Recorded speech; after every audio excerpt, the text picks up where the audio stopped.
ଆସନ୍ତୁ ଜାଣିବା 2026-2027 ଯାତ୍ରା ଋତୁ ପାଇଁ ନାଟ୍ୟକାର ଦୀପକ ଜେନାଙ୍କ ରଚିତ ହିଟ୍ ନାଟକ 2026-2027 ଯାତ୍ରା ଋତୁ ପାଇଁ ଯାତ୍ରା ମହାରଥୀ କଳିଙ୍ଗ ଗଣନାଟ୍ୟର ସୁପରହିଟ୍ ନାଟକ ଗୋଟେ ଶୁଆ ଗୋଟେ ଶାରୀ। ଯାତ୍ରା ମଇଦାନରେ କଳିଙ୍ଗ ଗଣନାଟ୍ୟ ହାଇଲାଇଟ୍ କରିବ ଗୋଟେ ଶୁଆ ଗୋଟେ ଶାରୀ। ନୂଆକରି ଗଢ଼ି ଉଠିଥିବା ଯାତ୍ରା କେଶରୀ ବହୁ ଚର୍ଚ୍ଚିତ ନାଟକ ଆଖି ଅଛି ଲୁହ ନାହିଁ।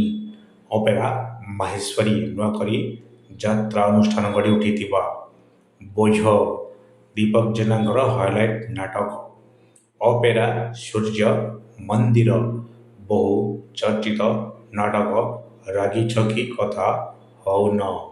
ଅପେରା ରାଜଦରବାର ବହୁ ଚର୍ଚ୍ଚିତ ନାଟକ ଦୀପକ ଜେନାଙ୍କ ହୃଦୟ ଭାଙ୍ଗିଲା ପରେ। ରଙ୍ଗମହଲ ସତ୍ୟ ଜେନାଙ୍କ ହରିଶ୍ଚନ୍ଦ୍ର ଯାତ୍ରା କୋଣାର୍କ ଗଣନାଟ୍ୟର ବହୁ ଚର୍ଚ୍ଚିତ ନାଟକ ଦୀପକ ଜେନାଙ୍କ ସବୁଆଡ଼େ ଚର୍ଚ୍ଚା ଆମ କାହାଣୀ। ଯାତ୍ରା ସ୍ୱର୍ଣ୍ଣମହଲ ବହୁ ଚର୍ଚ୍ଚିତ ନାଟକ ଦୀପକ ଜେନାଙ୍କ ନାଟକ ତୋ ନାଁ ପାଖେ ମୋ ନାଁ ଲେଖା। ଯାତ୍ରା ସ୍ୱର୍ଣ୍ଣମହଲର ହାଇଲାଇଟ୍ ନାଟକ।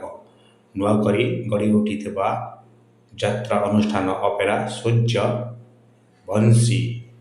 ବାଘା ହାଇଲାଇଟ୍ ନାଟକ ବାଘା।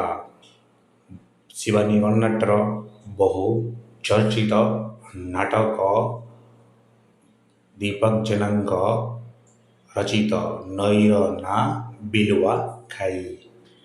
ଯାତ୍ରା ଶ୍ରୀ ବିଶ୍ୱ ଦରବାରର 2026-2027 ବର୍ଷର ବହୁ ଚର୍ଚ୍ଚିତ ନାଟକ ଢୋଲିଆ।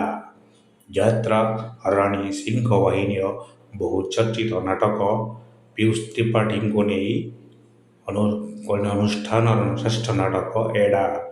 ଯାତ୍ରା ଧଉଳି ଗଣନାଟ୍ୟର ବହୁ ଚର୍ଚ୍ଚିତ ନାଟକ ଦୀପକ ଜେନାଙ୍କ ଲଭ୍ ଜିହାଦ।